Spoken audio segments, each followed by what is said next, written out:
Fala aí galera, aqui quem fala é o professor Rosante. A gente está aqui hoje para dar continuidade naquele papo de república populista ou república liberal, e agora a gente vai falar do quarto presidente eleito, o senhor Jânio da Silva Quadros. Esse cara que foi eleito com quase metade dos votos do país, sucedendo Juscelino Kubitschek e derrubando o candidato indicado pelo Juscelino Kubitschek, o Marechal Lott. Ele ia ser a esperança do povo de voltar a ter um governo próximo do que foi o Getúlio Vargas, mas ele que vai assumir em 31 de janeiro de 1961, não vai aguentar até o fim de agosto do mesmo ano. Ele vai acabar renunciando em 25 de agosto de 1961. Vamos entender então o que faz esse cara governar basicamente 6 meses? Vamos ver o que está rolando para entender o que faz ele sair em aí 6, quase 7 meses fechados. Vamos ver. A política externa dele é o grande ponto de enrosco que esse cara vai enfrentar. Na política externa, o senhor Jânio Quadros ele tinha uma ideia que era a seguinte: as nações têm o direito de se autodeterminarem, ou seja, esse era o mantra dele, a autodeterminação dos povos. Sendo assim, ele falava que qualquer nação poderia ser amigo de quem quisesse e não deveria comprar brigas que não são dela, ou seja, que se você tem dois amigos que brigam, você não tem que ter a obrigação de escolher quem é que é mais seu amigo. Você simplesmente pode continuar sendo amigo dos dois, porque a briga não é sua. Era essa a ideia que ele tinha. Então a autodeterminação dos povos era uma coisa muito clara para ele. E aí, por conta disso, ele criou a chamada Política Externa Independente, ou PEI, Política Externa Independente. Nessa política externa independente, ele defendia essa neutralidade, que os países tivessem o direito de autodeterminação e que pudessem escolher a que lado eles iam se filiar, ou se iriam escolher algum lado, ou ficar neutros e assim por diante. E por conta dessa política externa que ele defendia, o Brasil obviamente vai ter que reatar laços com a União Soviética, porque o Brasil tinha rompido laços com a União Soviética desde a época do Dutra, e agora, se você quer manter uma neutralidade, você precisa reatar esses laços diplomáticos. E é o que o Brasil vai fazer, reatar laços diplomáticos com a União Soviética. Beleza, mas não é só com a União Soviética. Você precisa reatar laços também com um outro bloco que é socialista, um outro grande país socialista, que é a China. E para isso ele mandou o vice-presidente, o vice do governo dele, um cara que já era visto no Brasil como comunista, para a China, para reatar laços diplomáticos com a China. Aqui, ó. Olha só, presidente chinês, e olha o nosso vice-presidente, o senhor João Goulart, lá na China, fazendo visita diplomática para restabelecer os laços entre Brasil e China. E a ideia era fazer com que o Brasil realmente tivesse neutralidade, e muita gente que defendia o Jânio Quadros falava que com isso ele queria ganhar mercado, que ele estava buscando literalmente novos mercados para o produto brasileiro, para o Brasil poder ganhar dinheiro exportando. Só que isso é feito em 1961, o mesmo ano onde Cuba está virando socialista. A Revolução Cubana que acontece em 1959, ela se mantém ali sem uma definição clara, e em 61 eles vão se declarar socialistas com o apoio da União Soviética, o que foi um grande tapa na cara dos norte-americanos, que não vão aceitar muito bem isso. E se Cuba, uma ilha muito pequena, desafiando os Estados Unidos, incomoda, imagina o Brasil com alguma tendência a ir para o lado esquerdo. Óbvio que os americanos não iam gostar disso, óbvio que eles iam tentar interferir. E o João Goulart na China era um risco para o Brasil, porque o João Goulart já era visto como um cara de esquerda, como um comunista, apesar de não ser, nunca ter se declarado comunista, ele era visto, taxado assim. E ele vai para a China para estabelecer laços diplomáticos. Então é um negócio muito complicado. Por que a gente foi para a China e não foi para a União Soviética? Porque reatar laços com a União Soviética era mais fácil, mas a China tinha um modelo mais fechado. Desde a morte do Stalin, eles tinham um modelo muito fechado, porque eles tinham rompido laços com a União Soviética por uma questão diplomática, e aí eles tinham ali um socialismo paralelo. E o Brasil vai mandar o João Goulart para lá. E aí, meu amigo, olha só que situação que o Jânio Quadros está metendo no Brasil. Porque o Brasil vai começar a ser pressionado pelos Estados Unidos por conta desse tipo de política. Mas ele não para por aí, tá? Se parasse aí, tava bom. Mas, vamos lá. Ele vai apoiar as independências das colônias portuguesas na África, tá? Angola e Moçambique, principalmente, que são colônias que começam as lutas aí, apesar de não acabarem aí, elas vão se arrastar até a década de 70, mas as lutas começam aí, e eram lutas que eram incentivadas por guerrilhas de origem socialista, ou seja, eram movimentos socialistas que lutavam pela descolonização das colônias portuguesas africanas, Angola e Moçambique, e ele vai falar que ele apoia essas independências, muito por conta do discurso dele de autodeterminação dos povos, mas cai muito mal, porque parece que ele está apoiando blocos socialistas, o que não é legal. Nesse momento, 1961, não é legal mesmo. Em 1962 você vai ter a crise dos mísseis, parceiro. É o momento onde o mundo quase explodiu numa guerra nuclear. Então ele está numa situação muito delicada, geopoliticamente falando. Fazer esse apoio formal, falar que ele apoia as independências das colônias portuguesas, além de pegar mal frente ao governo português, ainda pega mal porque ele está apoiando movimentos que são de origem socialista. Mas não para por aí. Ele ainda vai fazer um pronunciamento ficando contra a tentativa norte-americana de invadir Cuba na famosa tentativa da invasão da Baía dos Porcos. Meu amigo, ele faz um pronunciamento oficial contra a tentativa americana, ou seja, ele se posiciona contra o governo americano. Nesse momento, a situação é bem ruim para ele na política externa. Aí, para piorar de vez, ele vai trazer para o Brasil simplesmente um cara chamado Ernesto Che Guevara, que você vê aqui na foto, apertando a mão dele. O Ernesto Che Guevara vem aqui para o Brasil para receber uma condecoração. A maior condecoração que o governo brasileiro pode dar para alguém foi dada por Ernesto Che Guevara, a Ordem do Cruzeiro do Sul. Esse cara veio para o Brasil em 61, cara, recebeu a Ordem do Cruzeiro do Sul. Esse cara era visto como um dos inimigos número 1 dos Estados Unidos. Não vou falar o número 1 porque você ainda tinha o Fidel Castro em Cuba, mas você tinha ali ele e o Fidel como inimigos número 1. E o Jânio Quadros chama ele no Brasil para ele receber uma medalha, que é a maior honra que o Brasil pode conceder a alguém. Qual a mensagem que o governo brasileiro está passando? Que ele está defendendo, que ele está apoiando todos os movimentos vinculados à esquerda. Para piorar, ele ainda manda uma medalha dessa, a Ordem do Cruzeiro do Sul, para a Rússia, para homenagear um cara chamado Yuri Gagarin, que foi o primeiro cosmonauta russo a sair da Terra, a ficar em órbita e a falar a famosa frase, a Terra é azul. Então esse cara, ele vai literalmente se associar ali a eventos da esquerda, do socialismo, que incomodam muito a turma conservadora do Brasil, a elite conservadora tradicional, alguns caras da burguesia e principalmente os Estados Unidos. A política externa já seria um grande problema para ele, mas ele não para com essas questões da política externa. Vamos entender como ele se enrosca também na política interna. Olha a política interna dele. O Jânio Quadros ele foi eleito falando que ele ia moralizar o Brasil, que ele ia fazer uma política de moralização.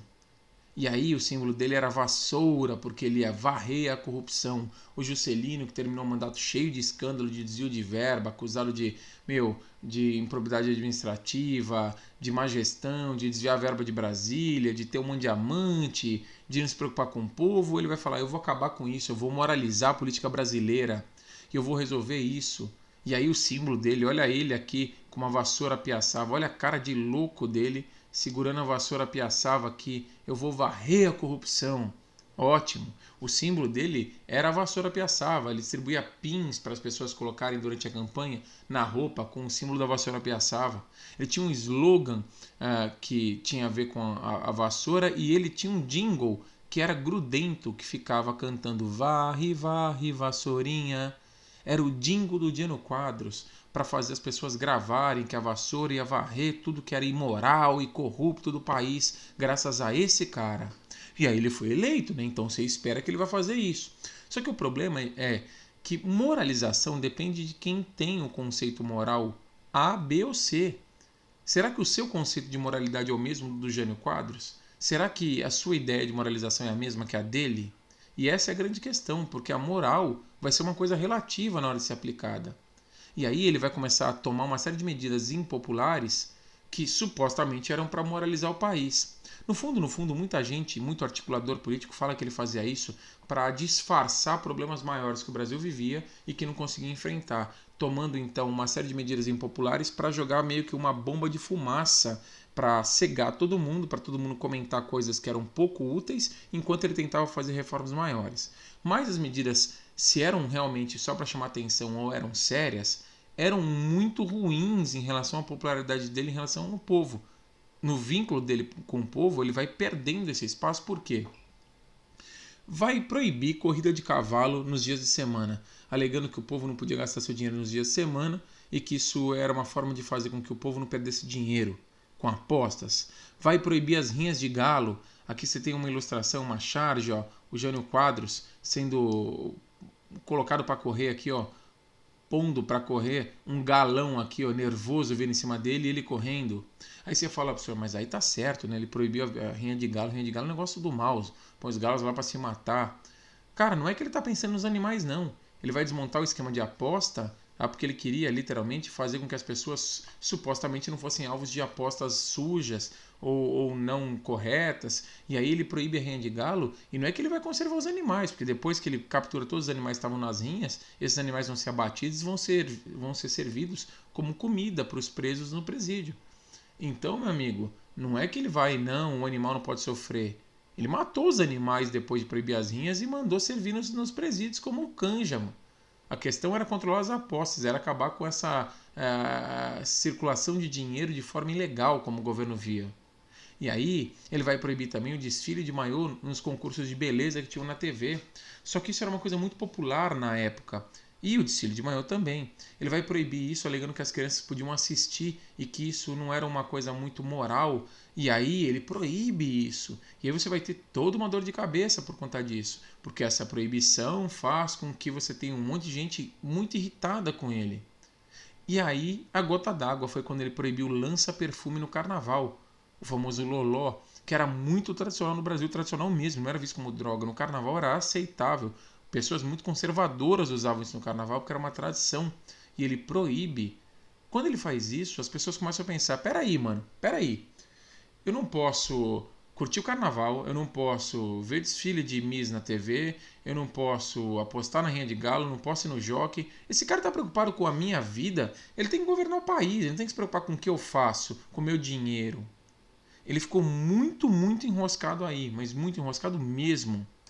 Nesse momento, ele ainda tinha um problema maior, que era tentar resolver a questão econômica do Brasil por conta da inflação que vinha disparando desde a mão do Dutra e que ninguém resolveu. E que aí na mão do Juscelino estourou de vez. E aí esse cara tinha que resolver isso. E como que ele poderia resolver isso? Ele então tentou se reaproximar do FMI, lembra que o JK, o Juscelino Kubitschek, rompeu com o FMI, ele vai se reaproximar do FMI para buscar auxílio econômico dos caras, para pedir dinheiro para o FMI. Só que ele nem vai ter muito tempo para usar esse dinheiro e fazer o plano acontecer, porque ele consegue fazer isso, mas o FMI fala que só vai emprestar esse dinheiro se ele criar uma política de contenção de gastos, de corte de gasto público, ou seja, de austeridade. Para combater a inflação, você não pode pegar meu dinheiro e sair investindo, senão você gera mais inflação. Você tem que cortar o gasto público, você não pode pôr dinheiro em circulação. E ele, para combater essa inflação, vai tomar essas medidas de austeridade, o que pega muito mal. Por exemplo, uma dessas medidas foi a determinação da SUMOC 204. Lembra que a gente já discutiu que a SUMOC era a sigla para Superintendência da Moeda e Crédito. Não existia Banco Central, era a SUMOC meio que determinava as coisas da economia. E a determinação 204 da SUMOC desvalorizava a moeda nacional, para que o empréstimo que a gente fosse pegar fora do país com o FMI pudesse criar um lastro maior para a gente combater a crise econômica. Só que quando você desvaloriza a moeda, a importação de qualquer coisa fica inviável. O Brasil está numa situação bem delicada nesse momento. Economicamente, socialmente, na política externa, a situação está delicadíssima. Nesse momento, o partido que tinha apoiado esse cara para se eleger, a UDN, que era uma das turmas mais conservadoras do país, a UDN vai falar assim, você não pode fazer o que você está fazendo, você não pode governar tomando medidas da sua própria cabeça e achando que a gente vai aceitar. O Jânio Quadros tinha uma mania de escrever bilhetinhos em papel rasgado e mandar para o Congresso, pedindo para os caras criarem leis, deixava o Congresso muito irritado com ele. Ele falava que assim ele pulava todas as burocracias e que o negócio ficava mais rápido. Mas o Congresso ficava irritado porque ele mandava literalmente bilhetinhos para o Congresso. Ele falava que ele se inspirava no Winston Churchill, que fazia isso na época da guerra e que governou muito bem a Inglaterra. Só que na época da guerra você tem emergências para resolver e não dá para ficar reunindo o Congresso. O Brasil não estava passando por guerra nenhuma. O Congresso se irritava muito. E o partido que tinha apoiado a eleição dele, a UDN, que era o partido maior lá, porque ele era de um partido pequeno, o PTN, mas ele faz coligação com a UDN. A UDN, a turma mais conservadora, vai falar, você não pode fazer o que você está fazendo, você não pode governar como você está governando, isso tudo está errado. E ele vai falar assim, eu posso fazer o que eu quiser, eu sou o presidente, eu governo como eu quiser. E os caras, você não pode fazer isso. Ele falou, eu vou fazer o que eu quiser. E ele vai romper com a UDN. ele rompe com o UDN e aí ele não tem mais Congresso do lado dele, porque se ele não tem o UDN, ele perde apoio de boa parte do PSD, porque esses caras eram vinculados a capital estrangeiro, a interesse de desenvolvimento econômico, e a política dele está afastando o Brasil dos Estados Unidos do dinheiro capitalista. E aí o PTB, que era o partido que sobrava, também não era muito dos mais amistosos a ele. Ele não tem um Congresso para governar, ele não tem como fazer nada. O Congresso é uma oposição ferrenha ao governo dele. E aí no dia 24 de agosto o Congresso faz uma cerimônia para homenagear o Getúlio Vargas, para lembrar da morte do Vargas, que foi em 24 de agosto, alegando que o Getúlio Vargas sim era um grande presidente, que o Brasil estava carente de um grande líder, que o Brasil tinha um louco no poder. O Jânio Quadros ficou muito chateado, escreveu uma carta de próprio punho, tá? E no dia 25 de agosto ele mandou essa carta para o Congresso. Só que dizem os especialistas que o senhor Jânio Quadros estava tentando sair por cima, que ele tentou um ato político, que foi o seguinte: eles estão falando que é ruim comigo. Tá bom, eu vou renunciar. Eu vou renunciar e aí esses caras vão entender que se eu sair, quem assume é o vice. E o meu vice é o João Goulart. Eles acham que eu sou comunista? E o João Goulart? E o João Goulart é o quê? É chamado de O Comuna. Meu amigo, a ideia dele é: eu renuncio, o povo vai entender que é ruim sem mim, o Congresso vai chorar porque eu estou indo embora, porque ele não quer o João Goulart, e aí eles vão pedir para eu ficar. E aí quando eles pedirem para eu ficar, eu volto por cima, aí eu faço o que eu quiser. A ideia era essa, a lógica dele era essa. Só que ele renunciou, mandou essa carta para o Congresso achando que o Congresso não ia aceitar, que o Congresso ia chamar ele para uma conversa e falar: não, esquece essa história aí. Só que o Congresso pegou a carta dele e aceitou. E ele foi tão irresponsável que ele fez isso enquanto o João Goulart ainda estava na China. Olha que maluco. Porque ele acha que os caras vão falar que não é para ele sair, o Congresso aceita a renúncia dele, e na carta que ele descrevia que ele estava renunciando, ele dizia que ele não conseguia mais governar porque existiam forças ocultas ou forças terríveis que impediam ele de governar. E ele nunca determinou direito o que eram essas tais forças ocultas. Muita gente, inclusive, estudou durante muitos anos achando que eram movimentos norte-americanos para tirar ele do poder porque ele estava se aproximando do socialismo, que o Brasil podia virar uma potência socialista apoiado pela União Soviética, X coisas aí, X teorias, mas no fundo ele nunca falou o que eram essas forças ocultas. E esse cara vai renunciar e o Congresso vai aceitar e o povo não vai chorar. E aí ele, depois que percebe que o plano dele deu errado, ele vai para o Congresso e fala: ó, me arrependi de renunciar, eu não vou renunciar não. Só que o Congresso fala: já aceitamos sua renúncia, não tem mais volta. E aí ele não tem como voltar. E aí você tem um problema, porque o vice dele que tem que assumir, o João Goulart, está na China. E a UDN, a turma mais conservadora, reacionária do Brasil, junto com os militares, vão falar assim: nem volta, João Goulart. Você é comunista, fica aí na China, mano. Fica por aí. Não volta não, não precisa. O João Goulart quer voltar, mas não pode, porque ele está sendo ameaçado de ser preso assim que ele pisar no país. O Jânio Quadros deixou o Brasil mergulhado no caos. E o João Goulart, para poder assumir o poder, vai ter todo um processo conturbado, onde ele tem que enfrentar toda essa oposição para poder voltar ao Brasil e depois conseguir governar. Mas isso aí é um papo para um outro encontro. Espero ter sido claro. Um grande abraço. Até mais.